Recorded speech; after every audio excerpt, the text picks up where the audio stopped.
In this section, we're going to take a look at combining really all the different factoring methods that we've done, so it's really a good review of those different things. There are a couple of rules here that we want to take a look at. I'm going to go ahead and jump into the next slide. Again, when we're factoring, number one thing we want to do first is take out any common factor. Again, can't emphasize that enough. You always want to look for that common factor first. If it is a binomial, so two terms, check to see if it is a difference of squares or a difference of cubes or sum of cubes. If it's a trinomial, check to see if it's a perfect square trinomial, otherwise factor it like we've been doing. And if it has more than three terms, then really our method to try is to factor by grouping. And again, emphasize here, we can always check that we factored it correctly by trying to multiply it together first. So here are some factoring problems. Again, notice they're kind of telling us we are going to be factoring out a common factor. So the first one, the two terms, the binomial 9p plus 45. Again, it's not a sum or difference of cubes, it's not a difference of squares, but there is a common factor of 9, and so that just factors as 9 times the p plus 5. For b, we get a similar situation where we don't have any of our special patterns, but we can take out a 4mp. And again, when we take that out, we're really dividing each of the two terms from the binomial by the 4mp. That gives us 2mp. And then sometimes this messes people up, but 4mp divided by 4mp is 1. And again, you can check by distribution. If I distribute the 4mp to both of the terms in the binomial there, then I get back to the 8m squared p squared plus 4mp. And then the last one, again, notice we've got that a plus b in both, so we will factor that out. When we factor that out, that leaves behind that 5x and that minus y. And so again, a little bit different when that common factor is a binomial, but still the same basic idea. And here we have some examples where we're going to want to check for the special patterns. The first one there, a, the 64m squared minus 9n squared, the special pattern there is difference of squares. Notice how 64m squared and 9n squared are both perfect squares, and we have a minus there. So really we square root both of those. We get 8m plus 3n and 8m minus 3n. And that's how we factor that. Looking at the second example, 8p cubed minus 27. Again, notice those are perfect cubes, 8p cubed and 27. It is the difference, so we'd use our difference of cubes pattern. Again, the nice thing about that difference of cubes pattern is it kind of holds the base units. So once I just cube root those, I get 2p minus 3. And then all I have to do is square the 2p to get my first term in my trinomial, so 4p squared. Just multiply the two together, 2p and 3, to get 6p for my middle term. And then just square the 3 to get 9. And again, the signs are important. The sign here in the binomial will match the original sign in our binomial. This sign will always be the opposite of that one. I guess it's also the opposite of this one. And the first and last will always be plus. You can try to factor this, but generally does not factor. So yeah, usually nothing to worry about there as far as factoring that goes. If we look at the third one, 1000m cubed plus 1, again it is still a perfect cube, and 1 is a perfect cube, it's perfect everything. So we do have a sum of cubes there, so we would cube root those two terms, we get 10m plus 1. Again, notice this is a plus sign in the binomial this time. Then we square the 10m, we get 100m squared. We take the 2 and multiply them together, in this case just gives us 10m. Again, it is minus because we switch the signs there. And then plus, and we square the 1 to get 1. And so that's it for C. Again, another sum of cubes there. Now if we look at D, 25m squared plus 121. So this is a perfect square, this is a perfect square. The problem is it's a sum of squares. And the thing is, difference of squares factors, but sum of squares does not, so D is cannot be factored any further at all. Here we're looking at some trinomials. Number one thing we want to look at after we determine that there is whether there's a common factor or not is are we dealing with a perfect square trinomial? The way that we can check that is first of all, the first and last terms have to be perfect squares, and if we square root those we get kind of our middle piece here, but we have to double it. So for example, with this first one here, p squared plus 10p plus 25. If we square root p squared, we get p, and square root 25, we get 5. If we multiply p by 5, we get 5p. Double it, we get 10p. So that does fit our perfect square trinomial pattern. So that factors as p plus 5 squared. If we look at the second one, b, we've got 49z squared minus 42z plus 9. Again, if I square root 49z squared, I get 7z. Square root 9, I get 3. 3 times 7z would be 21z. Double that, I get 42z. So this one does factor as 7z minus 3 squared. Looking at the third one, y squared minus 5y minus 6, we don't really have to consider perfect square trinomial because 6 is not a perfect square trinomial. So it does factor though. Sometimes the 6 and 5 combination gives people a hard time. Again, really I'm looking for two numbers that have a product of negative 6 and a sum of negative 5. So sometimes people make the mistake of doing like 3 and 2 here, but only one of these gets to be negative, so y minus 6, y plus 1 is the factored form for that. You can see how we get a product of negative 6 here, and then negative 6 and 1 makes 5, so we get the middle term there as well. Looking at the next example, D, r squared plus 18r plus 72. Again, the perfect square trinomial is out because 72 is not a perfect square.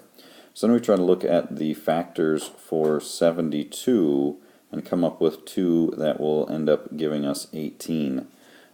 Might be helpful to list out those factors. I usually start with 1 in the number, even though in this case that's pretty far off from what we would need. 2 and 31 works. Let's see, 3 and 24, 4 and 18, 5 doesn't work, 6 and 12. Well, 6 and 12 is the pair that will work, so we could do 8 and 9 as well, but we don't really need that pair. But yeah, 6 and 12 is what works. So this one factors as r plus 6 times r plus 12.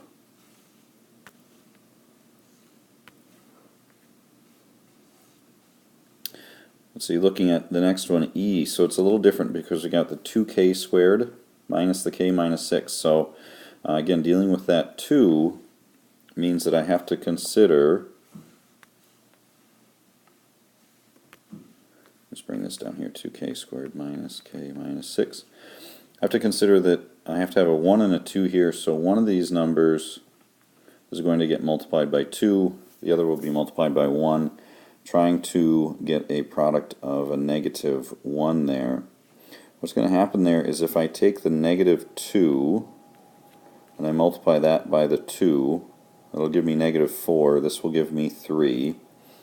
I still then have to kind of translate that to what that means for my binomials.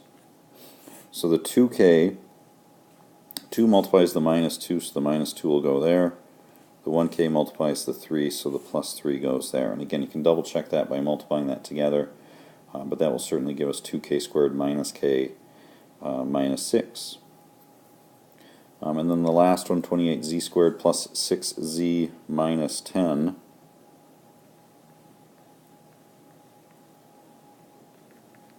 Again, a few more factors there for the 28. Again, it might be helpful to list those out. 1 and 28, 2 and 14, 4 and 7. 10 doesn't have a lot of factors, 1 and 10, 2 and 5. Again, trying to figure out how I can multiply those together and then add those products to get a sum of 6.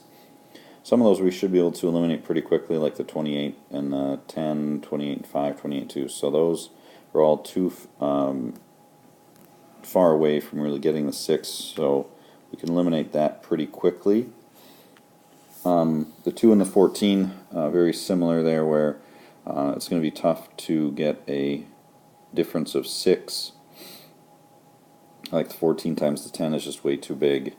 Even the 14, well, hey, look at that. 14 times 1 would be 14. 2 times 10 would be 20. And again, one of these over here is negative. So let's see if I make that a negative 1. Then that would be a negative 14 and a 20. So that looks like the combination there that will work.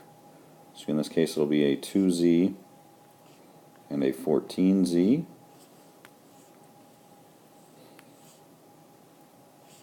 And let's see, the 14 multiplies the minus 1. That means the minus 1 has to go over here. And the 2 multiplies the 10, so that has to go over there. On here I broke my own rule, although I ended up catching it. It would have been easier to factor if I would have recognized that there was a common factor of 2 in here. So certainly my best advice would be to take that common factor out first. It's going to make the factoring easier. And even here there would have been more than one way to get this done. And again, I just wasn't paying that close of attention. But again, you're okay as long as you catch it eventually. I just recommend getting it out first, because otherwise you're not going to probably catch that. I'm going to move the 7z plus 5 out front just to make that easier to look at. So that came from the 14z plus 10. We can take the 2 out of that. The 2z minus 1 doesn't change. And so that is what that looks like. I'm just going to change that 2 so it doesn't look so much like a z, especially with the z right there. So yeah, common factor of 2 that comes out, then it factors as 7z plus 5 and 2z minus 1. So again, certainly there's a good example of why you want to take that common factor out first. It's going to make that factoring a bit easier for you. And last couple of examples, factoring a polynomial that has more than 3 terms. So factoring by grouping is going to be what we recommend here. Now if it looks like A, where we have a plus sign in the middle, then you can just go ahead and group the first 2, group the last 2. And then we're just looking at, for my first pair, the xy squared minus y cubed. What's the common factor? Well, I can take a y squared out of that. That leaves me x minus y. And then on the second binomial of x cubed minus x squared y, I can take an x squared out of that. That leaves me x minus y. If these do not match, then something went wrong. Either you made a mistake or the problem is not going to factor by grouping. As it is, we can factor out that common factor of x minus y. That leaves us y squared plus x squared. Certainly at that point, especially with the higher degree, double check, make sure that that does not factor. There we have a sum of squares with the y squared plus x squared, so that does not actually factor, but it is a possibility again that that could factor again, so make sure you keep an eye out for that. Now with the next one, notice we've got that minus in the middle. So when I group those, that's going to put that minus outside of those parentheses. So notice how now I have a 45k, whereas before I had a minus 45k. Again, that's okay because the minus in front of the parentheses is going to change that to a minus 45k. But the thing is, if I put a minus 9 here, then the minus in front of the parentheses would change that to a plus 9, which is not what I had. I actually had a minus 9. So what I need to do is have a plus 9 there so that the minus will change it to a minus 9. So that's, again, a problem that some people will have. Notice these two signs should match. If they don't match, again, either you made a mistake or factoring by grouping is not going to work. From here we proceed like normal, taking out the common factors that we can. In this first pair we can take out a 4k squared, so that leaves me with 5k. Again, remember that's a plus 1 because we're dividing the 4k squared by 4k squared. And then here we know we expect to get 5k plus 1, so that might help you see that you're actually taking out a 9. That leaves us with 5k plus 1. And then we end up, again, taking that 5k plus 1, we factor out that common factor. Leaves us with 4k squared minus 9. Now, some people are going to stop here and think that they are finished. The catch on this one, or trick, if you will, is that sneaky difference of squares pattern came up. Notice what we have here, a 4k squared minus 9. Well, here's a perfect square, here's another perfect square. So we can factor that again. So again, the 5k plus 1 does not change, but this factors as 2k plus 3 and 2k minus 3. So again, keep an eye out for that sneaky difference of squares. It's easy enough when you're told, hey, look, here's a difference of squares to factor. Again, it's a whole different thing to be able to catch that when it comes up after you've already done some factoring and you feel like it should be done. So anyway, hopefully this was helpful. Make sure to practice some problems on your own in order to get the hang of it, and best of luck with that.